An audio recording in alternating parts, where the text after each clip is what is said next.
안녕하세요. 오늘도 사연살롱을 찾아주셔서 감사합니다. 한때 젊은 층에서 이번 생은 망했다는 의미로 이생망이란 단어가 유행을 했던 적이 있어요. 삶이 오죽팍팍하면 한창 희망에 부풀어 있어야 할 젊은 친구들이 이런 말을 할까 했는데 살다 보니 저도 그런 생각을 하게 되더라고요. 물론 지금은 아니지만요. 아이들은 넘어져도 툭툭 털고 곧잘 일어나는데 성인이 돼서는 그게 왜 그리 힘들던지 넘어지는 게 두려워서 잘못 든 길인 줄 알면서도 바보같이 귀 막고 눈 감고 앞만 보고 달렸지 뭐예요. 그게 내 인생을 이생망으로 이끄는 짓인데 말이에요. 저는 올 초에 이혼을 했어요. 사실 이혼을 결심한 건 그보다 수년 전인 신혼 초부터였지만 이혼녀란 딱지가 내 인생이 실패했다는 증거가 될까봐 꾹꾹 참으며 버티려 했었죠. 그러다 더는 못 참고 이혼을 선택하게 된 건 바로 친정엄마 때문이에요. 자식으로 태어나 부모한테 효도는 못할 망정 부모 인생까지 나락으로 떨어뜨려선 안 되겠다 생각했거든요. 저희 엄마는 저 하나만 바라보고 살았다 해도 과언이 아닐 정도로 제게 헌신적인 분이셨어요. 저를 임신하는 바람에 꿈도 가족도 모두 잃어야 했는데도 말이죠. 한때 엄마는 피아니스트를 꿈꾸며 미국 유학을 앞둔 대학생이었어요. 7살 때부터 피아노를 시작해 피아노 하나만 보고 살아온 분이셨죠. 하지만 그런 엄마에게도 뒤늦은 방황기가 찾아왔고 그때 한 남자를 만나 임신을 하게 되었어요. 그게 바로 저예요. 뒤늦게 엄마의 임신 사실을 알게 된 외할아버지는 낙태를 권유했어요. 결혼도 안 한 처녀가 애를 낳는 게 말이 되니? 더군다나 애까지 달고서 어떻게 유학생활을 하겠다는 거야. 그냥 실수였다 생각해라. 지금껏 노력해온 네 인생을 생각해. 하지만 엄마는 그럴 수 없었어요. 그래서 집을 나와 남자를 찾아갔죠. 하지만 군입대를 앞두고 있던 그는 엄마의 임신 사실에 부정을 하더래요. 그 애가 내 애라는 증거 있어? 딴 놈이랑 놀고 다니다가 가진 애를 나한테 떠넘기려고 하는 거 아니냐고. 나 이제 겨우 21야. 너랑 네 애 책임질 힘도 없다고. 그러니까 그냥 니네 아빠 말대로 해. 엄마를 꼬실 때는 하늘의 별도 달도 따다 줄 것처럼 굴던 남자는 막상 자기 애를 임신했다는 말에 세상 누구보다 차갑게 돌아섰어요.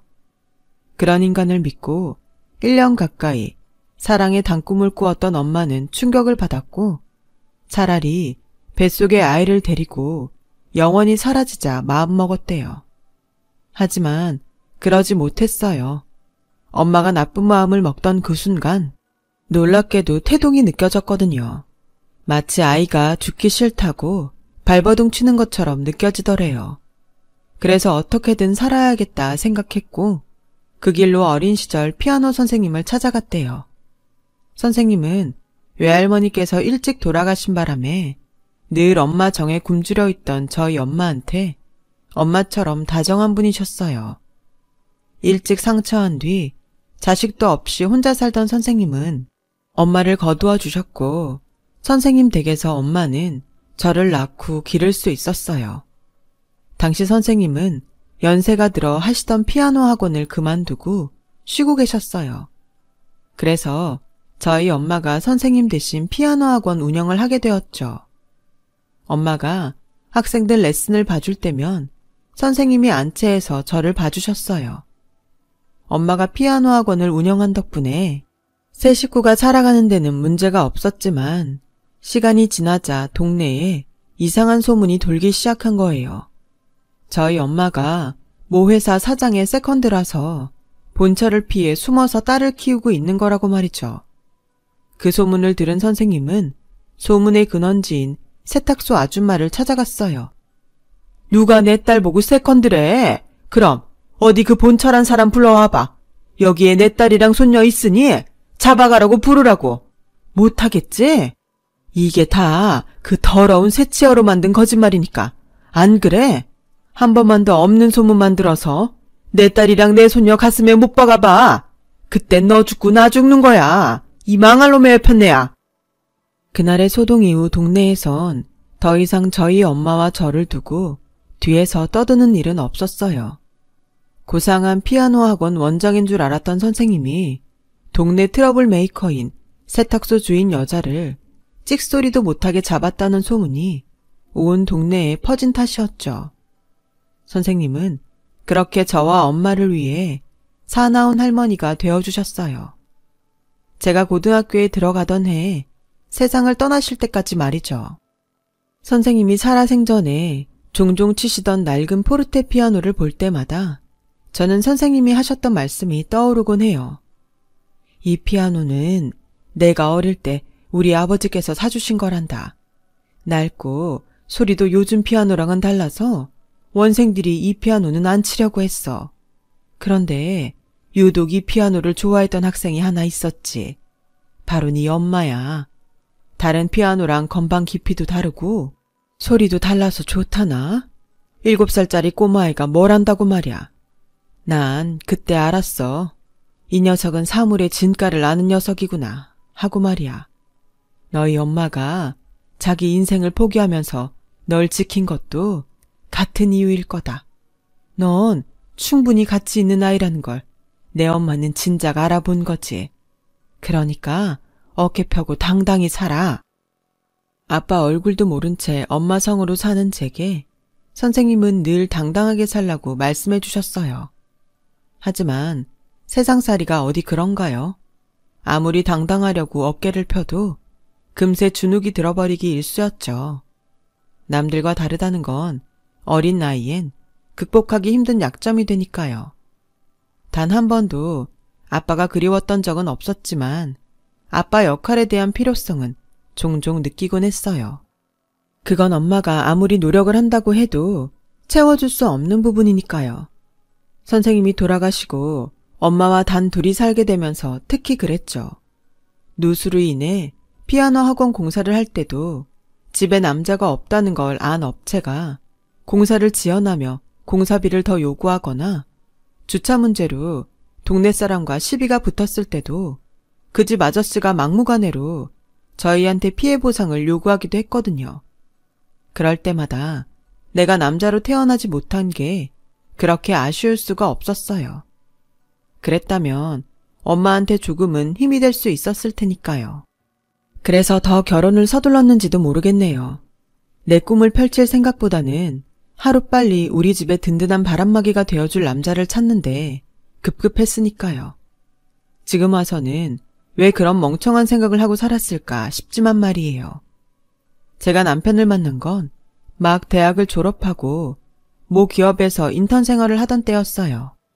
남편은 입사 2년차 사원으로 저와 같은 부서에서 일하고 있었어요. 딱히 능력이 뛰어난 건 아닌데 성격이 좋아서 그런가 회사 동료들도 그렇고 직장 상사들한테도 평판이 좋은 사람이었죠. 물론 인턴들한테도 인기가 좋았어요. 대개 회사 정직원들은 인턴을 단기간 알바 정도로 생각하는 분위기였는데 남편은 달랐거든요. 일만 부려먹는 게 아니라 일을 가르쳐주려고 노력하고 커피며 간식도 자주 사주곤 했어요. 인턴 기간이 끝나고 저를 비롯해 3명이 회사에 남게 되었는데 그때서야 남편이 그러더라고요. 내가 보미나 씨 좋아하는 거 몰랐어요. 그동안 커피며 간식이며 그렇게 사다 날랐는데도요. 남자는요, 관심 없는 여자한테 투자 안 해요. 알고 보니 그간 인턴들한테 했던 남편의 호의는 제 마음을 사기 위한 거였더라고요. 다른 선배들과 달리 열심히 일을 가르쳐준 것도 다 제가 회사에 남길 바래서 그런 거라나요? 안 그래도 호감이 있던 터에 그런 고백 아닌 고백까지 듣고 나니 더는 제 마음을 숨길 수 없더라고요. 결국 얼마 뒤 우리는 사내 비밀 연애를 시작하게 되었죠. 회사에서는 친한 선후배로 지내고 사석에서는 달콤한 연인으로 지냈어요. 여자 둘만 사는 집이라 남자 손이 필요한 일들이 많았는데 그때마다 남편은 찾아와 불평 한마디 없이 형광등도 갈아주고 막힌 하수구며 집안 배선 문제도 해결해 주었어요. 엄마한테는 든든한 아들 노릇을 했고 제게는 믿음직한 남친이 되어주었죠. 그렇게 3년 넘게 우리는 연애를 했고 제가 대리로 진급을 하던 해 결혼을 하게 되었어요. 아버지를 보면 아들을 알 수 있다고 하는데 그것도 사람 나름이더라고요. 저희 시아버지는 남편과 달리 입속에 밝은 분이셨어요. 돈 욕심도 많고 자신보다 돈이 없는 사람한텐 함부로 구는 분이셨죠. 그런 분한테 가진 게 없는 저희 집은 하찮은 존재처럼 보였나 봐요. 상견례 때부터 저희 집 형편을 가지고 대놓고 비아냥거리셨거든요. 내가 39에 상처를 하고 이날 이때까지 혼자 몸으로 자식 셋을 키우면서 깨달은 게 하나 있소이다. 부모는 자고로 돈이 있어야 한다. 내가 가진 게 없으면 내 새끼들이 사회에서 업신여김을 받고 손가락질을 당한다 이 말이 왜다. 나요 돈 꽤나 가지고 삽니다. 그게 다 내 새끼 위해 죽어라 열심히 일한 덕분이죠. 근데 사돈은 그감 뭐라고 살았길래 변변한 집 한 채 없이 그러고 사십니까? 알아보니 피아노 학원 딸린 전셋집에 사는 모양이던데 그래서야 어디 부모 노릇이나 제대로 하겠습니까? 내가 혼수 때문에 이러는 게 아닙니다. 그깟 거야 쟤들이 살면서 벌어서 사면 될 일이니까요. 문제는 나중에 사돈이 애들한테 손 벌릴까 걱정돼 그런 거죠. 그래서 말입니다. 이 자리에서 약속 하나 하십시다. 무슨 일이 있어도 애들한테 손 벌리고 살지 않겠다고요. 어때요? 약속할 수 있습니까? 무례한 아버님의 요구에 남편은 얼굴이 발갛게 상기되었어요.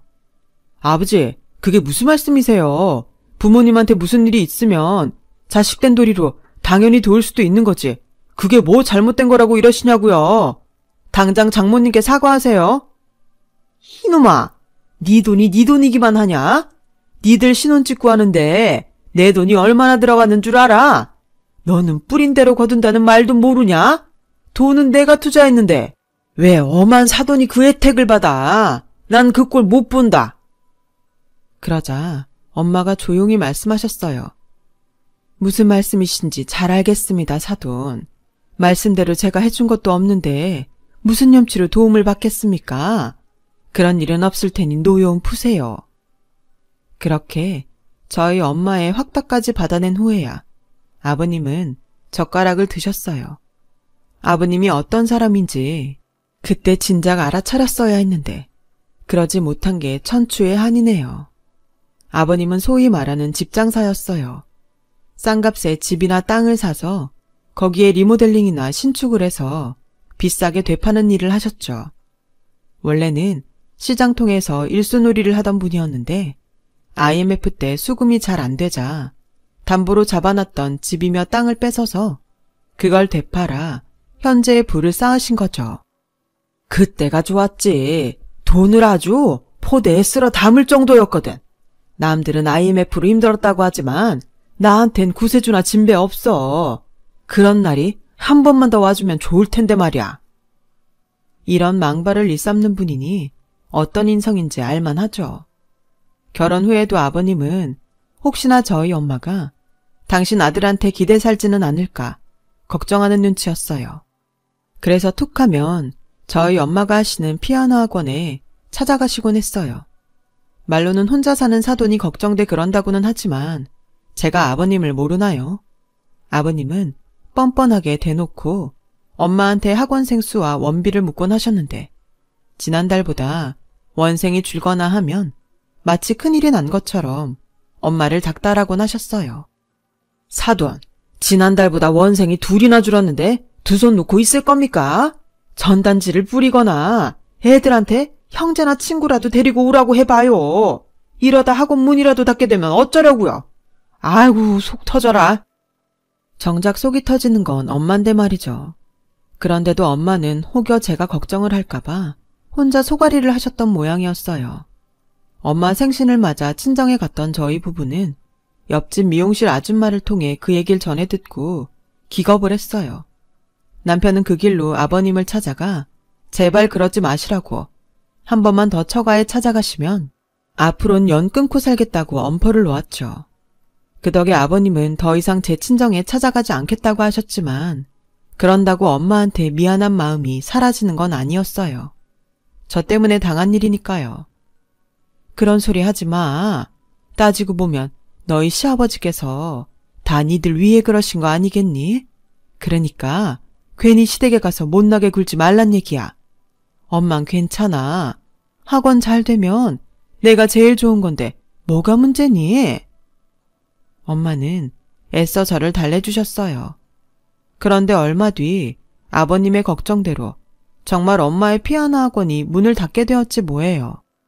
체인으로 운영하는 대형 피아노 학원이 동네에 생기면서 아이들이 하나둘 그곳으로 옮겨버렸거든요.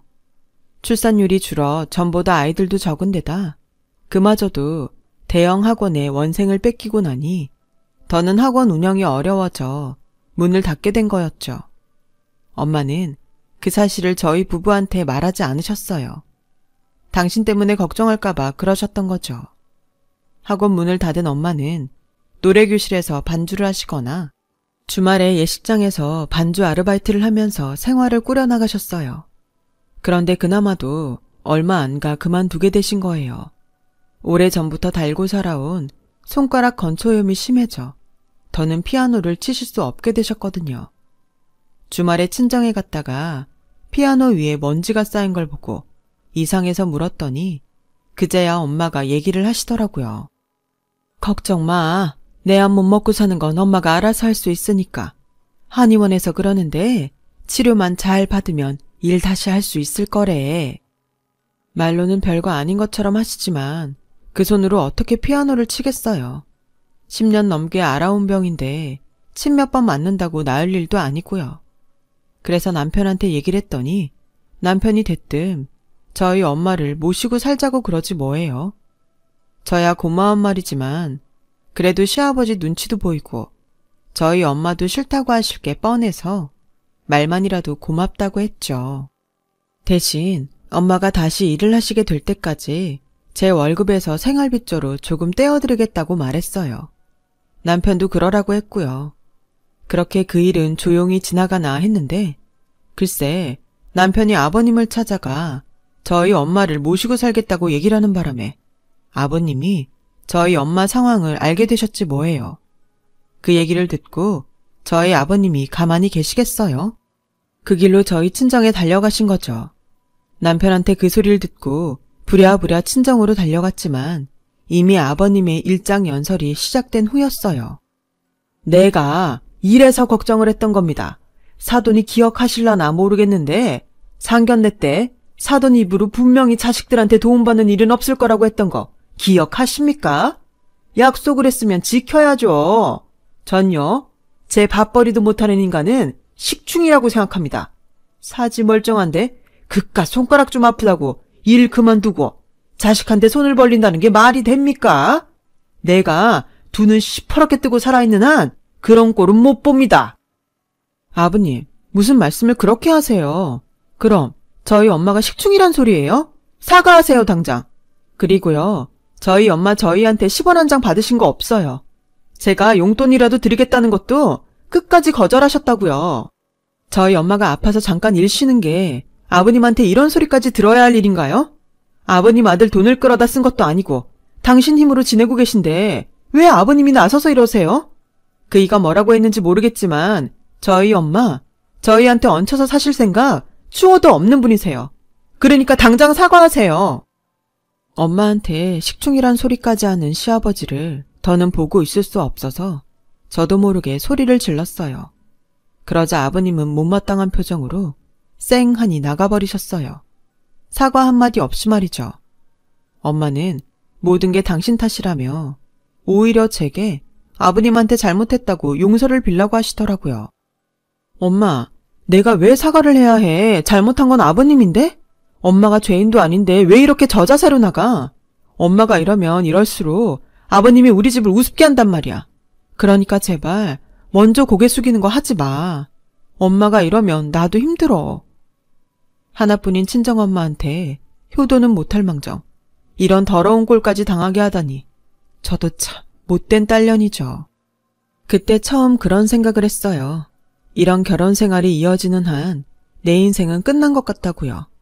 소위 말하는 이생망이었죠. 그날 이후 저도 남편도 시댁의 발길을 끊고 살았어요. 아버님 얼굴을 보면 화가 치밀어 오를 것 같았거든요. 그렇게 몇 달이 지나 추석을 앞둔 어느 날이었어요. 명절 음식을 어떻게 분담해야 하나 물어보려고 형님한테 전화를 했어요. 솔직히 명절이고 뭐고 나몰라라 하고 싶었지만 그래도 며느리 도리는 해야 할 것 같아서 그럴 수는 없었죠. 그런데 제 전화를 받은 형님이 난처한 목소리로 어렵게 얘기를 꺼내지 뭐예요. 몇 번이나 망설이면서 말이죠. 동서, 내가 이 말을 하는 게 맞는 건지 모르겠는데 말이야. 동서 친정 어머님 계속 그 일 하시게 둘 거야? 내가 보기 딱해서 말이야. 일이라뇨? 그게 무슨 말씀이세요? 어머, 몰랐어? 지난달부터 아버님 댁에서 도우미 생활하고 계시잖아. 지난번에 아버님 가오로 싼 거 드리려고 들렀다가 내가 얼마나 놀랐나 몰라. 처음엔 닮은 도우미뿐인가 했는데 아버님이랑 대화하시는 거 보니 동서 친정 어머님 맞더라고. 아버님이 말끝마다 부모가 돼선 밥값은 해야 하지 않냐? 자식 인생에 기대 사는 건 기생충이나 마찬가지다. 이런 소리를 하시는데 옆에서 듣는 내가 다 얼굴이 화끈거리더라니까. 전화를 끊고 한참을 멍하게 있었어요. 안 그래도 친정에 들릴 때마다 엄마가 안 계셔서 이상하다 했는데 시댁에서 일을 하고 계실 줄은 정말 몰랐거든요. 너무 화가 나서 주저앉아 대성통곡을 했더니 옆에서 TV를 보던 남편이 놀라선 무슨 일이냐고 묻더군요. 형님한테 들은 얘기를 해줬더니 남편이 고개를 푹 숙인 채 한숨을 쉬더라고요. 그 길로 남편과 함께 시댁으로 향하는데 서러워서 눈물이 멈추지 않는 거예요. 내가 이 결혼만 하지 않았다면 엄마가 이런 꼴을 당하지 않았을 거란 생각에 너무 죄송스럽고 제 자신이 원망스럽더라고요. 그런데 시댁에 도착해보니 생각지도 못한 상황이 벌어져 있는 거예요. 웬 노신사가 지팡이까지 휘두르며 시아버지를 혼내고 있지 뭐예요. 이런 버러지만도 못한 놈아. 네 놈이 돈밖에 모르는 놈인 건 내 진작 알았다만 이 정도로 몹쓸 놈인 줄은 몰랐다. 아무리 인겁을 쓴 짐승 같은 놈이라도 사돈을 네 집 종처럼 부려. 감히 하나밖에 없는 내 딸을. 어르신, 제가 잘못했습니다. 어르신 따님인 줄 알았으면 제가 이런 짓을 했겠습니까? 저도 모르고 한 일이니 그만 노여움 푸시지요. 우리 사돈한테 이런 부자 아버님이 계신지도 모르고 그간 제가 신뢰가 많았습니다. 그래도 저요 꽁으로 부린 거 아닙니다. 도우미 비용 쳐서 드렸는데 사돈이 굳이 안 받겠다고 한 겁니다. 따지고 보면 제 아들이 용돈도 드리고 냈으니까 제 돈 준 거나 진배 없죠. 그건 그렇고 어르신, 따지고 보면 우리가 사돈지간 아니겠습니까? 사돈도 가족인데 이참에 그 땅 제게 파시죠. 30년 가까이 생사도 모르고 지낸 소녀딸한테 선물한다 셈 치시고 제게 땅 파세요. 어차피 그 땅도 제가 죽으면 어르신 손녀사위한테 갈 건데 돌고 도는 거 아니겠습니까? 네 놈이 뚫린 주둥이라고 잘도 떠드는구나. 사돈, 어림도 없는 소리 말아라. 내가 모르면 모를까 너 같은 놈이랑 사돈을 할성 싶으냐? 내 손녀딸을 과부 만드는 한이 있어도 네 놈이랑 사돈은 안 한다. 성이 너 뭐하냐?